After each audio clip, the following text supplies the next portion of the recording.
Hay escenas que superan al propio actor, donde la interpretación se convierte en una posesión y se llega a la esencia del personaje, dando lugar muchas veces a colapsos psicológicos reales.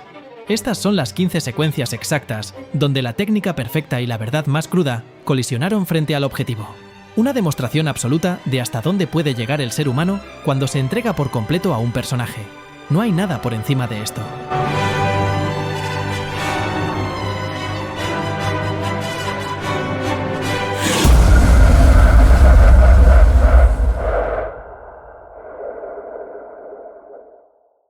En este canal ya he diseccionado las mejores actuaciones de la historia decenas de veces. Por eso, para no saturar el canal con lo mismo y ampliar el canon absoluto con nuevas genialidades, hoy se quedan fuera monstruosidades como Meryl Streep, en La decisión de Sophie, Isabelle Adjani, en Possession, o Daniel Day-Lewis, en There Will Be Blood.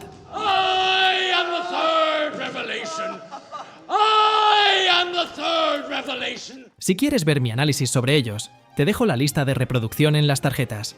Pero ahora, pasemos a las 15 escenas que son, sencillamente, insuperables.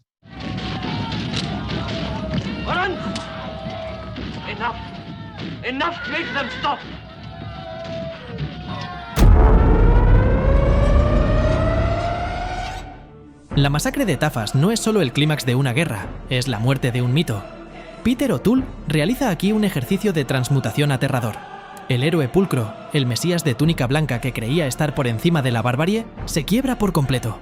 Su grito de no nace de la estrategia militar, sino de una psicosis que finalmente estalla de la forma más inhumana. Peter O'Toole deforma su propio rostro, desorbitando los ojos y entregándose a un frenesí salvaje que hiela la sangre. Pero el momento más impactante llega en el plano posterior a la matanza. La cámara se fija en su cara, manchada de sangre, y vemos cómo la lucidez regresa de golpe solo para mostrarle el monstruo en el que se ha convertido. Es el colapso absoluto de la identidad de un hombre atrapado entre su divinidad autopercibida y su propia naturaleza destructiva. Ver este abismo en contraste con el Lawrence idealista, cínico e irónico del inicio es sencillamente insuperable.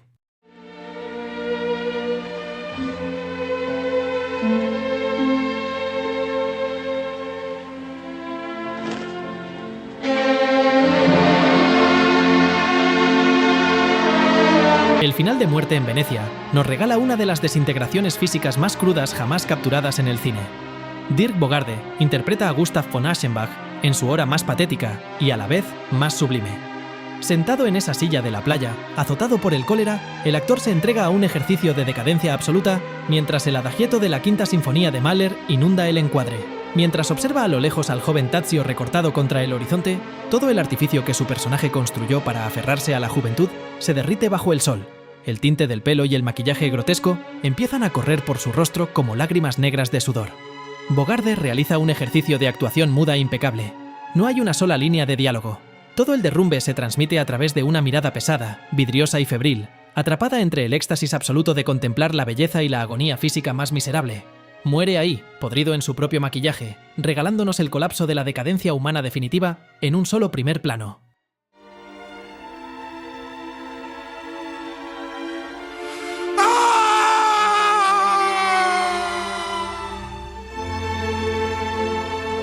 Pocos momentos más devastadores hay en la historia del cine que el de Al Pacino en las escaleras del Teatro Massimo de Palermo.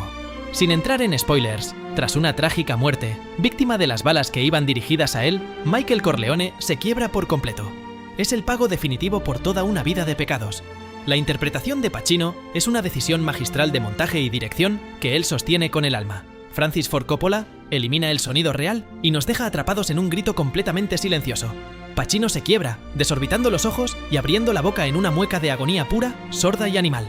Es el desgarro absoluto de un hombre al que le acaban de arrancar el corazón, despojado de todo su poder y su frialdad. Cuando el sonido regresa de golpe, su alarido rompe la pantalla. Es Pacino canalizando la tragedia griega en su estado más puro.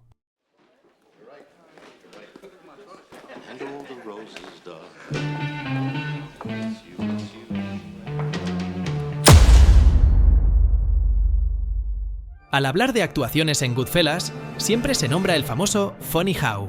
Pero lo que hace De Niro en la escena del bar es una de las lecciones de economía interpretativa más brutales de la historia del cine. Sentado frente a la barra, fumando un cigarrillo en absoluto silencio, Jimmy Conway toma la decisión de liquidar a toda su banda para no repartir el botín del robo a Lufthansa. Lo fascinante es que no hay una sola línea de diálogo. Todo el proceso mental del asesinato ocurre exclusivamente en su mirada. A través de un plano sostenido, De Niro ejecuta una transición interna terrorífica utilizando únicamente microexpresiones. Sus ojos se estrechan sutilmente y una leve sonrisa gélida sella la sentencia de muerte de sus socios. Es el poder del cine en su estado más puro, ver los engranajes de la mente de un psicópata girando en vivo antes de desatar la carnicería. I'm sorry.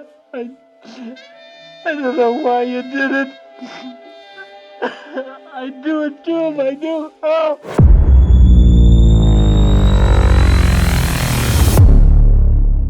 Detesto esta película por todo lo que rodeó a su rodaje, y detesto cómo Bertolucci disfraza de transgresión lo que no es más que una visión enfermiza y asquerosa del sexo. Pero negar que lo que hace Marlon Brando aquí es historia del cine sería absurdo. Para rodar el clímax ante el cadáver de su esposa, Bernardo Bertolucci plantó la cámara y le dio absoluta libertad al rey del método. No había guión escrito, todo fue una improvisación salvaje. Lo que vemos en pantalla es a un Brando que decidió no actuar, sino canibalizar sus propios traumas reales, como el destructivo alcoholismo de su madre y sus peores demonios familiares, para desencadenar un colapso psicológico real frente al objetivo. El actor pasa en segundos de la furia ciega, insultando con rabia y desprecio el cuerpo inerte de la mujer que lo abandonó suicidándose, a un llanto animal, roto y absolutamente patético. El ambiente en el set fue tan asfixiante y la catarsis de Brando tan visceral que el equipo técnico se quedó completamente paralizado, creyendo que el actor estaba sufriendo un brote psicótico real.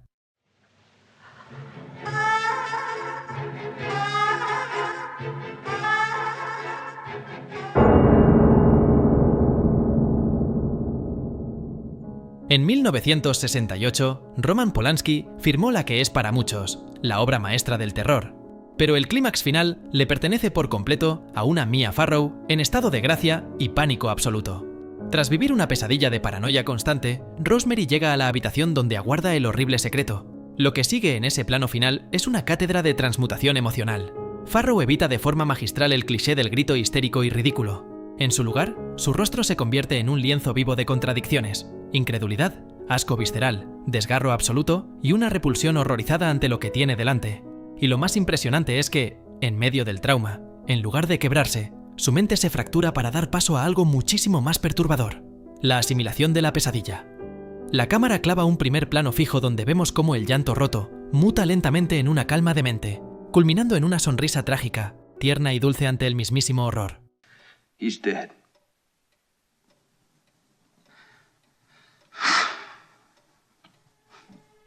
El suspiro más devastador de la historia del cine.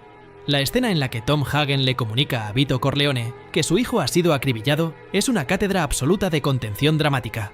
Lo fácil, lo predecible, habría sido un estallido teatral de gritos y llanto violento. Pero Marlon Brando elige el camino más difícil, sutil y desgarrador: la implosión. En el segundo exacto en que escucha la noticia, vemos cómo el peso del universo cae sobre los hombros del Don.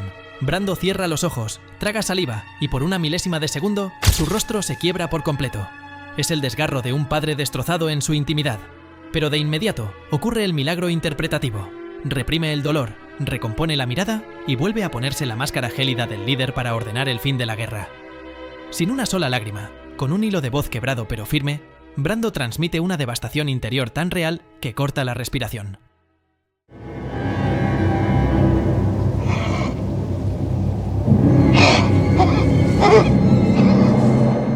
Akira Kurosawa y Tatsuya Nakadai firmaron con esta secuencia una de las estampas más apocalípticas de la historia del cine. Justo tras el asalto, cuando el anciano señor de la guerra emerge de entre las llamas de su propia fortaleza en ruinas, la pantalla no muestra a un hombre huyendo del peligro, sino a un espectro calcinado por la traición de sus hijos. Bebiendo del teatro no tradicional, Nakadai altera su propia fisonomía. Convierte su rostro en una máscara pálida, rígida y desprovista de parpadeo. Una mirada perdida que delata una decadencia mental que desmantela su humanidad. Mientras el fuego consume su legado a sus espaldas, su andar errático dibuja la caída del monarca. Los propios soldados enemigos se apartan a su paso, intimidados por un silencio sepulcral que traspasa la pantalla. Sin emitir un solo lamento, con la lucidez evaporada, el actor proyecta el vacío de quien lo ha perdido todo en un segundo.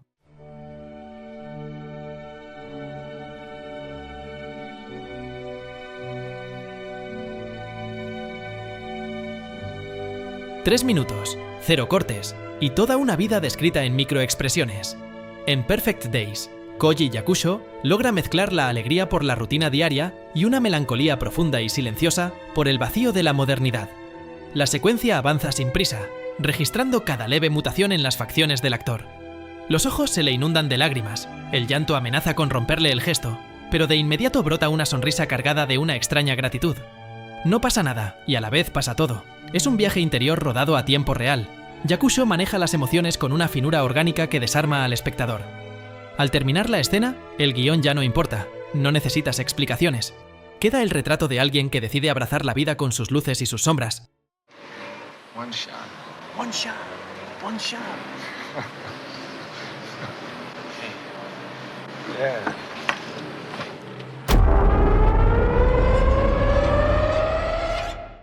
Hay pocas bajadas a los infiernos tan dolorosas como la de Christopher Walken en El Cazador.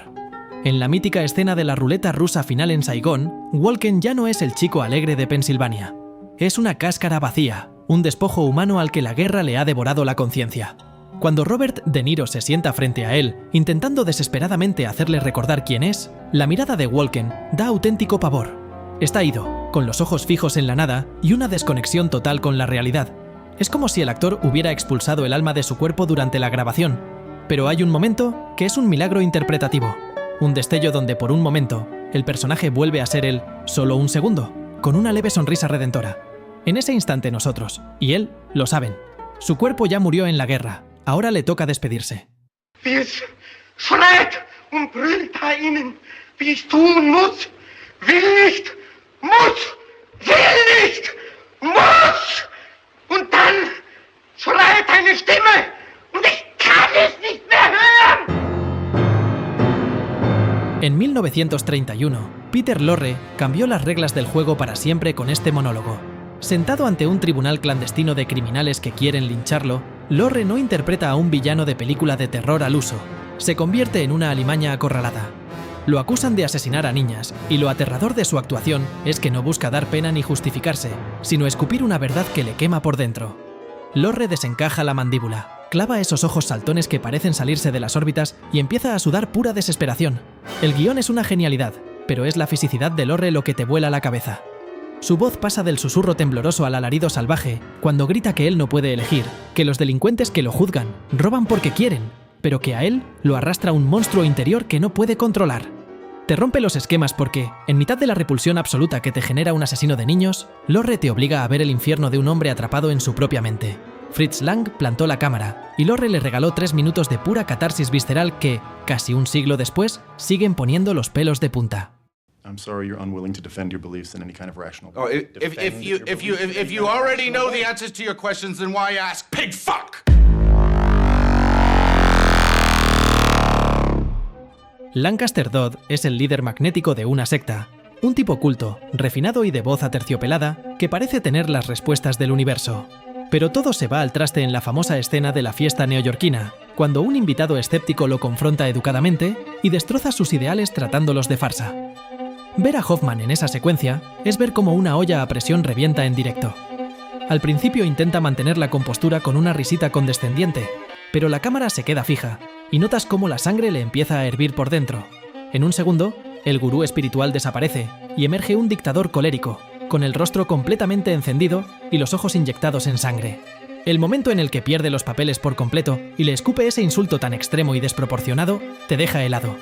Lo brutal es que ese insulto ni siquiera estaba en el guión, fue una improvisación salvaje de Hoffman para liberar la tensión real que había acumulado en el set. Es una genialidad interpretativa porque expone la gran tesis de la película. Detrás de todo líder mesiánico y supuestamente iluminado, solo hay un niño soberbio y asustado que no soporta que le lleven la contraria. Lie down here! You're awful! You're sick! Get a doctor for him! He's a very sick man! Get him! Get him! Get him! Mabel, you're gonna have a nervous breakdown. No! Get him away from...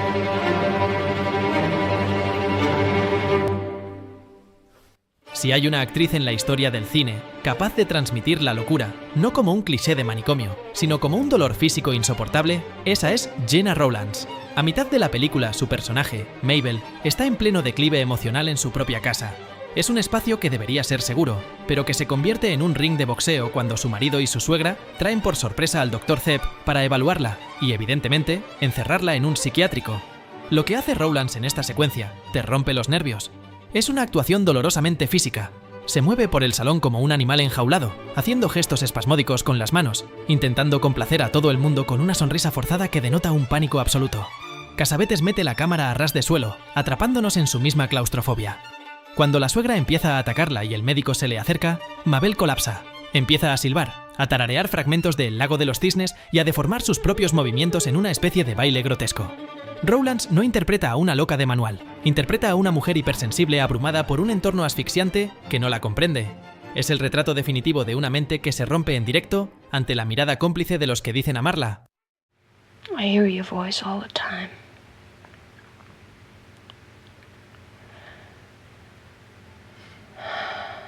Every man has your voice.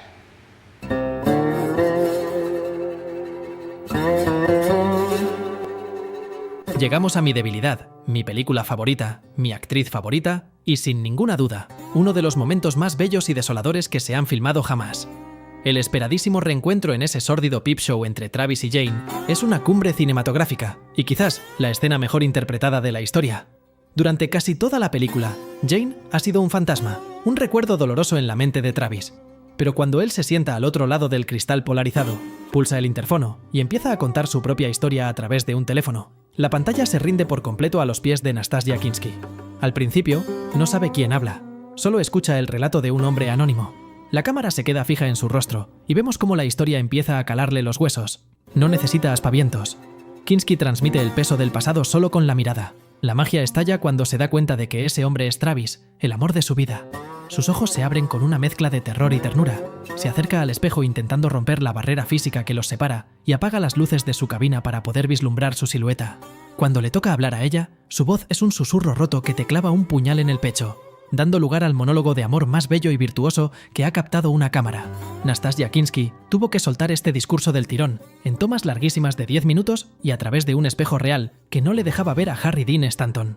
Grabar eso sin cortes, manteniendo esa fragilidad extrema y clavando cada sílaba en un entorno tan frío no es actuar, es tocar el cielo con las manos. Voorzichtig skriken. De blev bara till kvävtekrympningar som skrämde mig ännu mer eftersom jag trodde jag höll på att bli vansinnig. El primer puesto es para la escena más violenta que ha parido el cine. No hay sangre, no hay armas, solo dos mujeres sentadas en un salón de madrugada destruyéndose a base de reproches. En Sonata de Otoño, Ingmar Bergman encierra a Liv Ullmann con Ingrid Bergman para ajustar cuentas.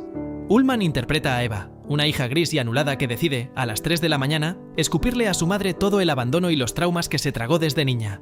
Ver a Liv Ullmann en esta escena te revuelve el estómago por la frialdad con la que ataca. Es un golpe moral devastador. Sabes que tiene toda la razón del mundo, pero la crueldad con la que destroza a su madre te deja completamente helado.